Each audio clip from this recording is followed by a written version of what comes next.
네, 저는 지난주 10월 19일부터 25일까지 한 주간 인도 비하루 지역에 37명의 김재우 준장님을 포함해서 37명의 선교 대원과 그리고 또 우리 전병 목사님 그리고 두 분의 노요한 목사님, 민준호 전사님과 함께 선교를 다녀온 17기 박혜원 집사입니다.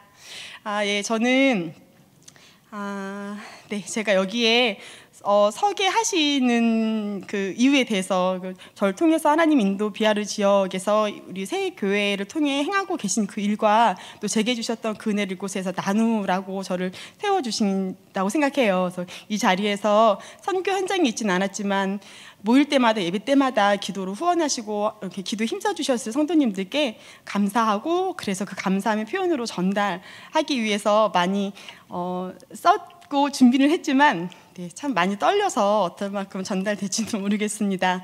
네, 제가 잠깐 짧게 너무 떨리니까 기도하고 시작할게요. 기도하겠습니다. 하나님, 저를 통해서 말씀하시고자 하는 것들이 정말 잘 전달되어지고 주님 하시는 그 일들 우리 3부 예배 드리는 성도님들과 함께 그 은혜를 누릴 수 있도록 하나님 주장해 주십시오. 감사드리고 예수님의 이름으로 기도드렸습니다. 아멘. 네, 제가 처음 맡게 된 건 12시간의 비행이었어요. 인천공항에서 12시 반 정도의 비행기가 이륙을 했던 것 같은데 저희가 최종으로 델리 지역에 도착한, 델리 공항에 도착한 게 다시 12시 반에서 12시 반 정도, 12시 반 사이였거든요. 그러니까 우리나라 시간으로 그리고 우리나라보다 3시간 반이 그곳이 느려서 11시 정도 시각이 그곳에 12시간 정도의 비행으로 첫 사역이 시작이 됐습니다. 저는 처음에는 비행기 사역이라는 말이 이해가 되지 않았거든요. 비행기는 하늘 위에 떠 있는 로망이기도 하고, 왜냐하면 저는 한 10여 년 만에 해외 선교 간 것 같거든요. 그러니까 비행기는 그 하늘에 떠 있는 로망이기도 하고 그때 좀 즐거울 거라고 생각이 들었는데 막상 그 12시간 동안에 하나님이 인도하심 있고 보호하심 있고 은혜가 있었어요. 그래서 되게 좋은 자리에 앉아서 저희 옆에 오영희 권사님과 또 창가 쪽에 앉아서 권사님의 또 아이들을 다 키우신 후에 이렇게 회원으로 돌아보시는 신앙 안에서 아이들 자녀를 양육하고 이때까지 걸어오신 삶을 얘기하실 때 제가 굉장히 많이 그분의 삶 이야기 자체가 간증이 되고 제가 은혜가 되고 또 제가 어떻게 해야 될지도 알게 되는 좋은 시간들이었어요. 그래서 그 시간들 함께 이야기하고 듣고 또 오영리 책자를 만들어 가서 그 책자를 꼼꼼히 페이지마다 아이들에게 그 샘플로 견본으로 그 책자를 보여주기 위해서 열심히 색칠을 했거든요. 또 색칠도 다 하고 몇 시간 정도 꼼꼼히 색칠을 잘 한 후에 또 보고 싶었던 그런데 보지 못했던 인사이드 아웃이라는 영화도 한 편을 다 봤어요. 그러고 난 후에 그 와중에 기내식이 2번이 나왔어요. 그래서 그걸 다 먹고 2번을 먹고도 마가복음을 정독으로 다 읽었어요. 그러고도 잠까지 2시간 잔 후에 이제 그곳에 도착을 해서 처음 내린 말이 단기로 여기 어떻게 다니셨냐고, 이때까지 어떻게 다니시고 또 오셨냐고, 여기 그냥 살겠다고 장기로 또 오고 가는 시간이 너무 힘들어서 노야 목사님께서 하지만 주시는 또 공급해 주시는 힘이 있어서 또 이렇게 옵니다 이렇게 말씀해 주시면서 시작을 했거든요. 그래서 비행기 안에서의 시간을 생각해 보면 제가 요즘 들었던 0점 조준 사격이라는 게 있다고 해요. 그래서 어떤 총을 쏘기 전에 자기 몸에 그 총이 맞도록 이렇게 조준하는 거, 0점 조준이 정확히 되어야지 정확하게 발사가 되어진다고, 사격된다고. 비행기 안에서의 시간이 모든 내 힘을 다 빼고 그 시간에 하나님 의지하고 하나님과 나와의 그 초점을 맞추는 시간이라는 생각이 들었어요. 그래서 많은 기도가 되어지고 그 시간의 기도도 많이 필요하고 라는 생각을 했습니다. 그래서 이렇게 감사하게 그 시간을 지내고, 하지만 또 인도 선교를 준비하시는 분은 그 시간조차도 많이 기도하고 또 무엇 할지 생각하고, 그래서 옆에 분과 함께 전도할 수 있는 시간이기도 해요. 제게 또 힘이 되는 시간도 되고, 전에는 비행기 안에서 전도를 하고 또 설교를 준비하신다고 하는 목사님 말씀도 어떻게 가능하지 했는데 그 시간은 너무 힘이 다 빠져야만 버틸 수 있는 시간이어서 굉장히 설교 준비 잘 되시겠구나 이 생각도 들었습니다. 그렇게 시작을 해서 저희가 델리 지역에 도착을 하고 다음 날 짧게 필요한 것들을 구입한 후에 델리에서 인도 비하르 지역으로 가기 위해서, 비하르 주로 가기 위해서 파트나시에 가는 비행기를 다시 타고 들어갔습니다. 비행기 그래서 파트나시에 도착을 해서 이제 수요일 아침에 첫 새벽 예배를 드리게 됐거든요.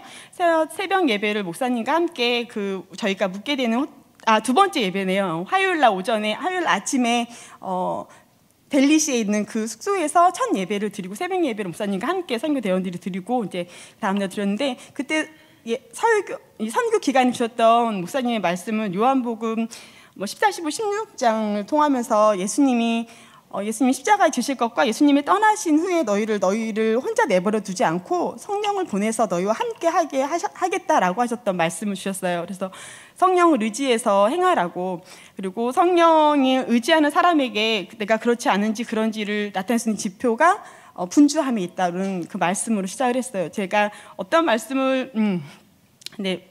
하셨는지를 얘기하는 건, 저는 선교에 가 있는 분들한테 제일 궁금한 게, 가서 목사님께서 그들과 그 그룹 안에서 어떤 말씀을 나누셨을까, 그게 너무 궁금했는데 그 선교지에서 하는 말씀을 잘 뜨지 않잖아요. 그래서 그게 너무 궁금했었던 치라 혹시 또 여러분도 저처럼 궁금하실까 봐 그 말씀을 먼저 드려요. 그래서 목사님께서 주셨던 그 성령을 의지해서 행하는 것, 성령을 의지하는 사역이 되어야 한다, 되는 것을 이렇게 말씀하신 것과, 그리고 나서는 금요일에는 노요한 목사님께서 열왕기상 말씀에서 나아만 장군의 이야기, 나병 환자로서의 나아만, 또는 군대 장관으로서의 나아만 이야기, 그래서 내 자신으로서 설하고, 선교지에서도 내가 무엇도 가능한 어떤 사람인데 라고 하는 게 아니라 구원이 간절하게 필요한 나아만 나병 환자로서 자신이 서라고 하신 말씀, 또 그 말씀으로 인도함을 받고, 그리고 마지막 토요일날 떠나오기 전에는 이영길 선교사님께서는 그분이 사역에 대해서, 그분의 사역이 어떻게 진행되어 왔는지를 얘기하셨어요. 근데 제가 그 말씀을 들으면서 처음에는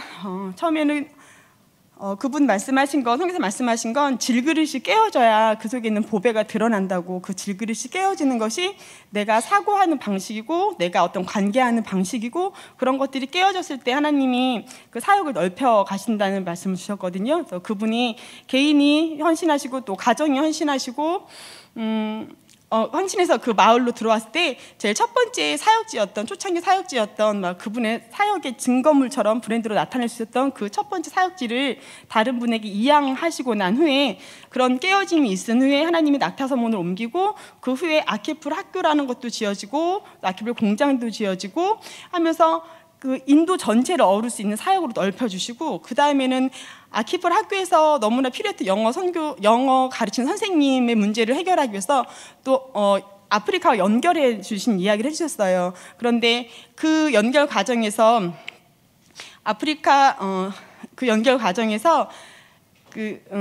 그분이 생각했던 건, 비하르 지역이 더 이상 선교 지역으로서 누군가 와서 선교를 해야 하는 것만이 아니라 이 비하르 지역에서도 선교를 나아가야겠다라는 상황을, 정말 그럴 수 없는 상황으로 보이는데, 그때 생각을 하시고 기도하시고, 그랬을 때 아프리카라는 곳에 선교를 떠날 수 있는, 선교지로서 그곳을 삼을 수 있는 또 비하르 지역으로 그것을 세워주신 걸 얘기 들으면서 그런 자세가, 그런 하나님께 구할 수 있는 마음이 너무 감사하고 이렇게 본받고 싶은 생각을 했었습니다.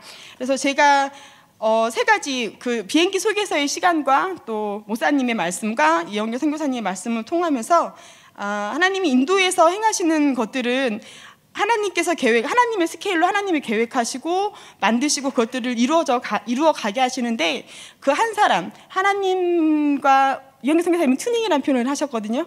또 우리 목사님께서는 성령을 의지하는 것을 말씀하시고, 한 사람이 하나님과 마음을 조준해서 맞추고 하나님을 성령님을 의지해서 내 틀을 한번 깨고 또 영역을 주시고, 그 영역을 또 깨고 또 주시고, 또 영역을 넓혀주시고, 이런 과정을 통해서 하나님이 그 땅 가운데서 일을 행하신다는 것, 그것을 보았고 그것을 전달하고 싶었습니다.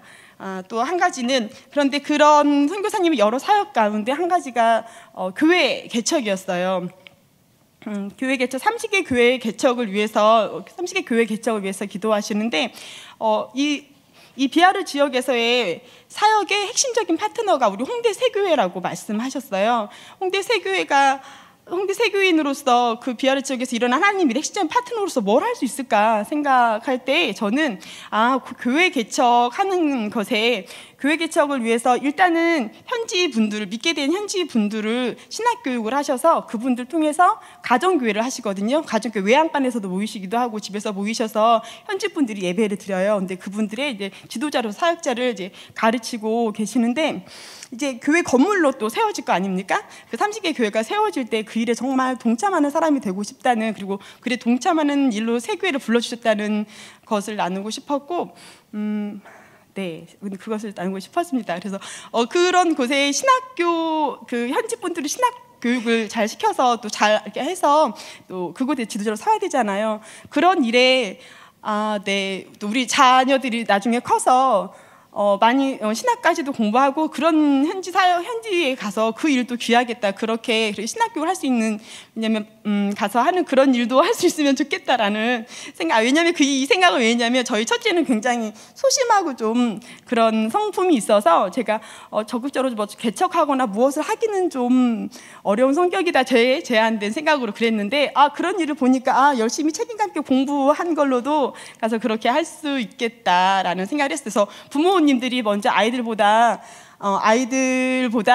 가기가 좀 더 수월한 부모님들이 저희 엄마들이 가서 많이 보고 자녀들을 위해서 기도할 것이 많이 있다는 생각을 했거든요.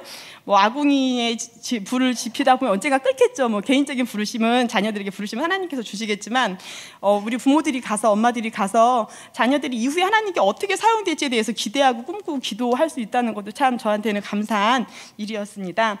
네, 그래서 저희가 홍대 세교회가 핵심적인 파트너로 그 30개의 교회가 개척될 때 뭐 한동대에서도 막 한두 달간 와서 리서치도 하고 연대에서 협력으로 한 학기씩 머무르기도 하면서 만약에 그 사람들이 팀이 돼서 캠프를 연다 그러면 프로그램이라든가 이런 것들에 대해서 월등할 거라는 생각이 들어요. 저희도 잘하겠지만 그런데 아무도 대체할 수 없는 일은 저희가 세교에서 함께 예배드리고 기도하고 전도의 열정으로 나아갔던 그것이 그대로 옮겨져서 낙타섬 인도 비하르 지역에서 그 일을 그대로 행하는 그 자체는 아무도 대신할 수 없는 거라 생각이 들더라고요. 그 지역에서 정말 예배 드리면서 아이들이 열리고 얼굴이 색들이 변하고 정말 저희가 예배당 건물 안에서만 예배를 계속 찬양을 했는데 이 바깥에 나왔을 때 모두 다 바뀐 그런 분위기들 이런 거 느끼는 것, 우리 세교회 성도님들이 우리가 이곳에서 예배드린 그 열정 그대로 가서 그곳에서 예배를 드리는 것, 그 일이 교회를 개척하는 일에 인도 비하르 지역의 세계의 파트너의 역할을 하는데